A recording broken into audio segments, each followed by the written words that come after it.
और बेटी को अच्छे से अच्छा पढ़ाते, उसकी हर जरूरतें पूरी करते।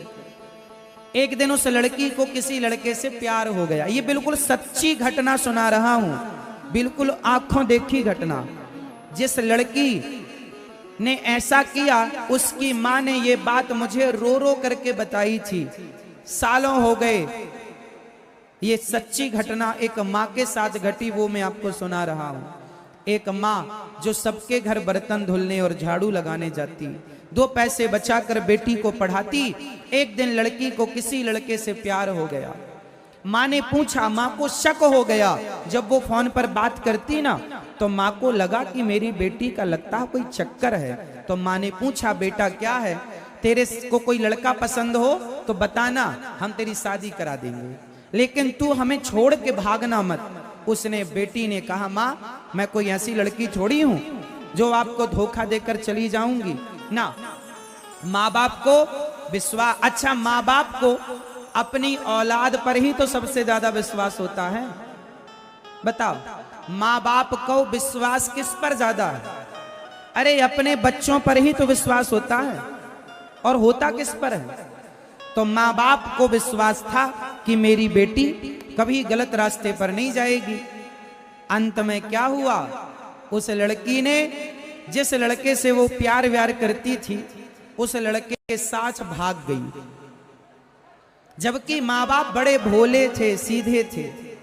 कहा था, बेटी बताना, पर उसे लगा कि मैं बताऊंगी तो माँ बाप विरोध करेंगे, पर मैं तो प्यार करती हूं इससे, इसके बिना रह नहीं सकती।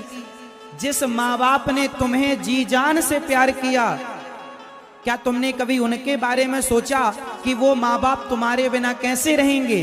तुम्हें उस लड़के का तो ख्याल है कि मैं इसके बिना और ये मेरे बिना कैसे रहेगा, लेकिन अपने माँ बाप का ख्याल नहीं आया कि वो तुम्हारे बिना कैसे रहेंगे।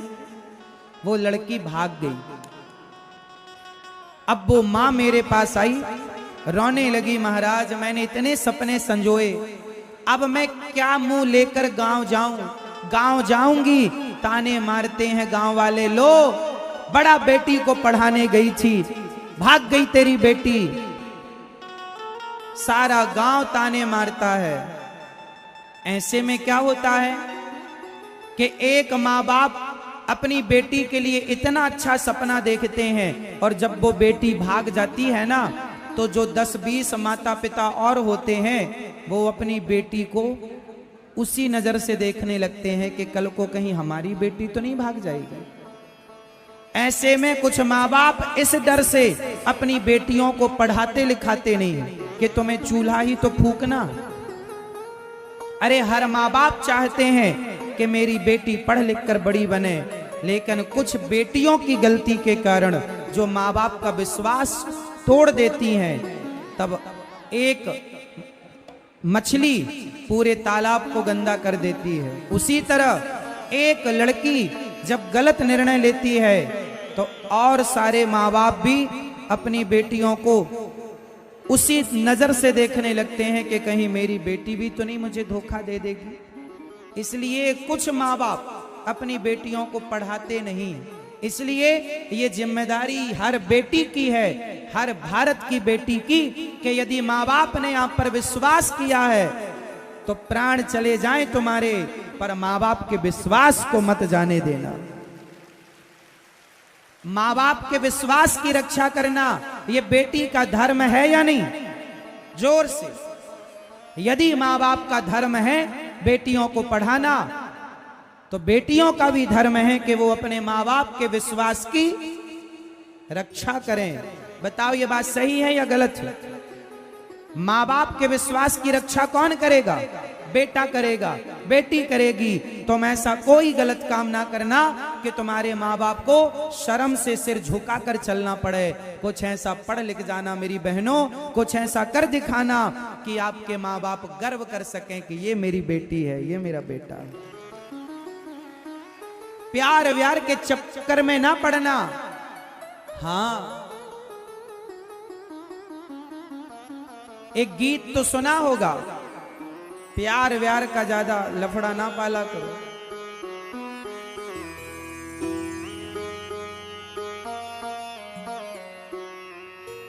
कसमें वादे प्यार वफा सब बातें हैं बातों का क्या।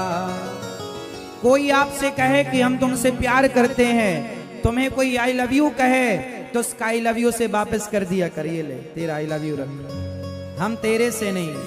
हम अपनी पढ़ाई से प्यार करते हैं, पढ़ेंगे लिखेंगे। तुम्हें लड़का पसंद आए तो अपने माँ बाप को बताओ, योग्य लड़का है तो लड़की का विवाह करा दो। माँ बाप से कह रहा हूं, यदि तुम्हारी बेटी को कोई अच्छा लड़का पसंद है तुम उसका देख लो, पूरा बायोडाटा चेक कर लो, बैकग्राउंड चेक कर लो, अच्छा है तो करा दो। यदि अच्छा नहीं है तो समझा दो अपनी बेटी को कि बेटी ये सही नहीं है। विवाह कहाँ होना चाहिए? हमारे यहाँ व्यवस्था बनी है, ब्राह्मणों का विवाह ब्राह्मणों में होना चाहिए, क्षत्रियों का विवाह क्षत्रियों में होना चाहिए, वैश्यों का विवाह वैश्यों में और शूद्र का विवाह शूद्रों में। विवाह की ये व्यवस्था है, इस व्यवस्था को फॉलो करना पड़ेगा। अब आप कहें महाराज जी किसी से भी प्यार कर लें ना, किसी से प्यार करने के साइड इफेक्ट क्या है, नुकसान क्या है, जरा समझो। ब्राह्मण एक विचारधारा है, क्षत्रिय एक विचारधारा है। अब जैसे एक उदाहरण मैं आपको देता हूं, एक हिंदू लड़की है, एक मुसलमान लड़के से विवाह कर लिया। फॉर एग्जाम्पल, मैं उदाहरण के तौर पर यह बात आपको समझा रहा हूं, अभी इसका रिएक्शन क्या होगा जरा समझिएगा। एक हिंदू लड़की है, अच्छा हिंदुओं के घर में क्या होता है, ओ भैया, ओ हेलमेट वाले भैया, ओ सरकार, जाओ जल्दी या बैठ जाओ, जाओ या बैठो, खड़े ना रहो। सुनो एक बात बताओ, हिंदुओं के घर में गाय को क्या माना जाता है? जोर से बताना, हिंदू लड़की गाय को क्या मानती है? कौन? गाय हमारी माता है। हिंदू लड़की, जैसे कि हिंदू लड़की गाय को माता मानती है, गाय की पूजा करती है, लेकिन मुसलमान गाय को काट करके खा जाता है। अब जो हिंदू लड़की मुसलमान लड़के से विवाह करती है तो तुमने तो कल तक गाय की आरती उतारी है, अब मुसलमान की बहू बन के चली गई तो कल को वो गाय तुम्हारे सामने लाकर खड़ा करेगा, तुम्हारे सामने काटेगा और तुम्हारे सामने मांस निकाल के तुम्हें देगा कि लो पकाओ, और तुम्हें कहेगा खाओ। बताओ, जो गाय को माता मानती थी लड़की, क्या वो गाय का मांस खा सकती है? बोलो। इसलिए कहा जाता है कि गाय को माता मैं मानता हूं तो गाय को माता तुम भी मानो। उस घर में भी गाय को माता माना जाता हो। जब तुम्हारा और हमारा ये विवाह संपन्न होगा तो हमारे तुम्हारे विचार मिल जाएंगे और विचारों के मिलने से वैवाहिक जीवन सुखद गुजरेगा। अब आपके विचार मिल ही नहीं रहे हैं, तुम गाय को माता मानती हो, वो गाय को काटते हैं, अब बताओ विचार मिले? तो अब वहां विवाह कैसे होगा? इसलिए विवाह वहां होना चाहिए जहां आपकी परंपराएं और सामने वाले की परंपराएं लगभग सेम हो, एक सी हो, थोड़ा 19-20 चलता है। इसलिए ब्राह्मणों की परंपराएं ब्राह्मण लोग समझते हैं, क्षत्रियों की परंपराएं क्षत्रिय लोग समझते हैं। तो क्षत्रिय लड़की क्षत्रिय घर में जाएगी तो वहां पर उसे कठिनाई नहीं जाएगी। वैश्य की लड़की वैश्य के घर जाएगी, कठिनाई नहीं जाएगी। शूद्र की लड़की शूद्र के घर जाएगी। हिंदुओं की लड़कियां हिंदुओं के घर जाएंगी। अब हिंदुओं की लड़की मुसलमान के घर जाए तो भैया कितनी कठिनाई आएगी। गाय का मांस तुम कैसे खाओगी? फिर इसलिए कहते हैं विवाह सब जगह नहीं हो सकता। जो लोग सब जगह मनमाने ढंग से विवाह कर लेते हैं, बाद में उनका परिणाम क्या होता है ये देख लो। कितने दिन आपको सुखपूर्वक आपको वो जबरदस्ती मुंह में गाय का मांस ठूसेंगे, खाओ। इसलिए कुछ लोग तो ऐसे हैं जो लड़कियों से विवाह करते हैं, हिंदू लड़कियों से, और दूसरे देशों में जाकर 2, 5, 10, 20 लाख में वो लड़कियां बेच करके आ जाते हैं। उनका धंधा है, आज तुम्हें फंसाया, कल दूसरे को फंसाएंगे, तीसरे को फंसाएंगे। इसी को कहते हैं लव जिहाद। इसी का नाम है तुमसे प्यार किया, तुम तो भोली हो, तुम्हें लगा नहीं सारे लड़के ऐसे नहीं होते। नहीं जी, लगभग सारे ऐसे। क्यों तुम्हें किसी से विवाह करना है? जहां मां बाप कहें वहां कर लो, क्या बुराई है? तुम्हें कल को बेच देंगे, कौन जिम्मेदार होगा? जिस देश में तुम्हें बेचा जाएगा, आज भी दुबई, अमेरिका, जापान, लंदन, इन देशों में भारत की तमाम वो लड़कियां हैं जो शादी के बहाने से कुछ लोग उन्हें बेचकर आ गए, और आज भी वो बर्तन धुल रही हैं और उनके शरीर का शोषण हो रहा है। वैश्याओं की तरह उन्हें वहां रखा जाता है। जो तुम बड़ा प्यार में पागल हो जाती हो ना, कितना बड़ा ये गिरोह चलता है हमारे देश में, लड़कियों को फंसाना प्यार के नाम पर और ले जाके विदेशों में हनीमून मनाने के बहाने विदेश जाना, वहां 2, 5, 10 लाख में बेच के आ जाते हैं। कल दूसरी फंसाएंगे, परसों तीसरी फंसाएंगे। उन लोगों के पास तो 4, 5, 6 शादी करने का भी राइट है। इसलिए आप लोगों को समझा रहा हूं, मेरी मिथिला की बहन बेटियों, आप लोग इस लव जिहाद जैसी बीमारी के शिकार ना हो जाना। प्यार करना है तो जब आपके माता पिता आपकी शादी कर दें तो अपने होने वाले पति से जितना प्यार करना है करना, कौन रोकने आया है? पर प्यार के नाम पर कहीं आपका शोषण ना हो जाए। यदि हुआ तो जिम्मेदार कौन? माँ बाप तो 4 दिन रो धो के चुप हो जाएंगे, पर सारी जिंदगी तुम्हारे शरीर को नोचा जाएगा। नुकसान तुम्हारा, चक्कर में ना पड़ना। वो लड़की, जिस लड़की के 35 टुकड़े हो गए, उस लड़की ने भी तो प्यार ही किया था ना। इसलिए किसी से भी किया गया प्यार सही नहीं है। हमारे यहां विवाह के पहले कुटुंब, खानदान देखा जाता है कि तुम्हारे बाप दादे क्या करते थे, हमारी लड़की के लिए ये घर सही रहेगा कि नहीं। माँ बाप पूरा लड़के का बैकग्राउंड चेक करते हैं ताकि हमारी बेटी के साथ धोखा ना हो जाए। ये माँ बाप की चिंता होती है हर बेटी के लिए। इसलिए कसमें, वादे, प्यार, वफा सब, कोई आपसे कहे प्यार करते हैं ना जी, कह देना, हमसे नहीं। हाँ, कसमें, वादे, प्यार, वफा सब बातें हैं, बातों का क्या, कोई किसी का नहीं ये झूठे, कोई किसी का नहीं ये झूठे, नाते हैं नातों का क्या, कसमें, वादे, प्यार, वफा सब बातें हैं, बातों का क्या। कसमें, वादे, प्यार, वफा सब बातें, ये बातें हैं, इनमें कोई दम नहीं है। इसलिए झूठे प्यार में, झूठे चक्कर में ना पड़ो। तो कितनी मेरी बहन बेटियां जागरूक रहेंगी, जागरूक बनेंगी? हाथ उठाओ। किसी के बहकावे भड़कावे में नहीं आएंगी। और आपके माता पिता विवाह जहां कहें आपको कोई पसंद है लड़का, आपको कोई पसंद है लड़की, तो आप बताओ कि माँ बाप देखेंगे।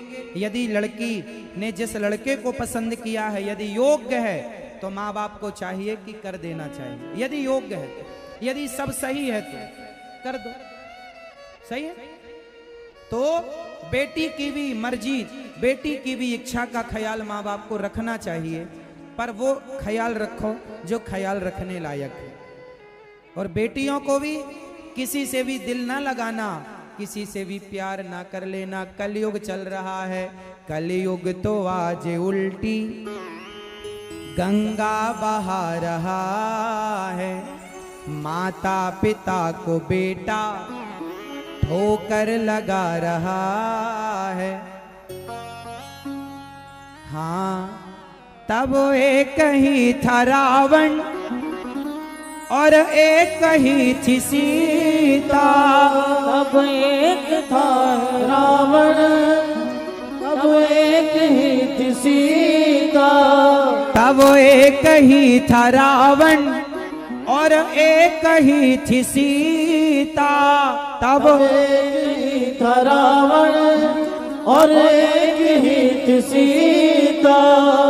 अब हर गली में रावण, अब हर गली में रावण सीता चुरा रहा है। कलयुग तो आज उल्टी गंगा बहा रहा है। पहले एक ही रावण था, एक ही सीता थी। अब हर गली में रावण अब सीता चुरा रहा है। कलयुग बैठा मार कुंडली, जाऊं तो मैं कहां जाऊं।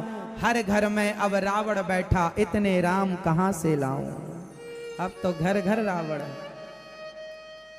इसलिए भारत की प्यारी बहना तुम सावधान रहना। भारत की प्यारी बहना तुम सावधान रहना। पापी भी हाथों अपने, पापी भी हाथों अपने राखी बंधा रहा है। पापी भी हाथों अपने राखी बंधा रहा है। कलयुग तो आज उल्टी गंगा बहा रहा है। तो मेरी बहनों सावधान, सही है? हाँ, तो भगवान को क्या पसंद है मेरी माँ? प्रेम। माँ बाप को आप लोग छोड़ देती हो, माँ बाप को ना छोड़ा करो और भगवान से प्रेम करना सीखिए। भगवान को केवल सच्चा प्रेम चाहिए।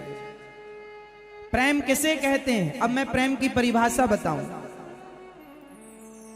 प्रेम तत्सुखि सुखित्वम। भगवान ने, आप में से कितने लोग भगवान से प्रेम करते हैं? जो करते हैं हाथ ऊपर कर लो, उठा लो। सब करते हैं। अच्छा ये बताओ, आप लोग भगवान से कहते हो हे भगवान तुमने हमें ये नहीं दिया। आप कहते हैं ये भगवान तुमने हमें ये नहीं दिया। यदि आपको भगवान से शिकायत है तो फिर जहां शिकायत है वहां प्रेम नहीं है, और जहां प्रेम है वहां फिर कोई शिकायत नहीं है। यही तो प्रेम है। अरे भगवान महलों में रखें तो भगवान की इच्छा, और भगवान झोपड़ी में रखें तो प्रभु आपकी मर्जी में मैं खुश रहूंगा। ये प्रेम है। आप मुझे 56 भोग दो तो हम खुश, और हमें नमक रोटी दो तो हम खुश।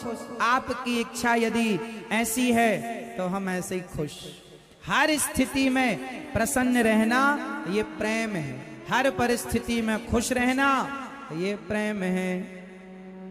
जैसे रखे राम जी रहना चाहिए, और सीताराम सीताराम कहना चाहिए। हर हाल में खुश रहो। भगवान बेटा दें तो बेटा रखो, और बेटी दे तो।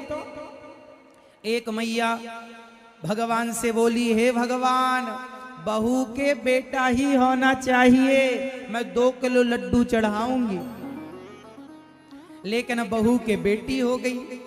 वो मैया मेरे पास आई, महाराज अब हम भगवान को नहीं मानते। पहले बहुत मानते थे भगवान को, अब नहीं मानते भगवान को हम। क्यों?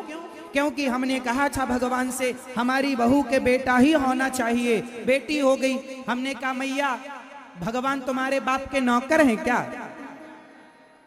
नौकर, जैसा तुम कहोगी वैसे ही होगा। अच्छा बताओ, जैसा आप चाहते हैं वैसा भगवान करें, ये सही है, या जैसा भगवान चाहते हैं वैसा आप करें, ये सही है? जोर से। आप यदि चाहते हैं कि हे भगवान ऐसा हो, तो ये प्रेम नहीं है। आप 2 किलो लड्डू 4 किलो लड्डू में भगवान को खरीदना चाहते हैं। आप भगवान से व्यापार करने लग गए। हे भगवान तुम हमारे को ये दे दो, हम तुम्हें लड्डू दे देंगे, हम तुम्हें नारियल दे देंगे। क्यों? भगवान ने कभी लड्डू नहीं खाए क्या? भगवान कभी नारियल नहीं खाए? तुम्हारे बाप के घर में नारियल होते हैं, भगवान तो खाए नहीं कभी नारियल। इसलिए मेरी माँ, भगवान को अपने हिसाब से ना चलाया करो। भगवान को अपने हिसाब से नहीं चलाना। हे प्रभु, आप मुझे बेटा दें या बेटी दें, सुख दें या दुख दें, हर हाल में मैं तेरे दिए को प्रसाद मानकर प्रसन्न रहूंगा। तेरे फूलों से भी प्यार, तेरे कांटों से भी प्यार, तेरे फूलों से भी प्यार, तेरे कांटों से भी प्यार। तू जो भी देना चाहे दे दे मेरे सरकार, तू जो भी देना चाहे दे दे मेरे सरकार। तेरे फूलों से भी, भगवान फूलों में रखें चाहे कांटों में रखें, भगवान जो आपकी मर्जी। मैं तेरी मर्जी का मैं हूँ गुलाम, हो मेरे अलबेले राम। भगवान जैसे रखें वैसे रहना। हाँ मेरी माँ, इसका नाम क्या है? प्रेम। भगवान जैसे रखें वैसे रहने का नाम है प्रेम। और जैसे रखें वैसे आप ना रहो, तो ये तो भगवान से आप व्यापार करने लग गए, वो प्रेम नहीं है।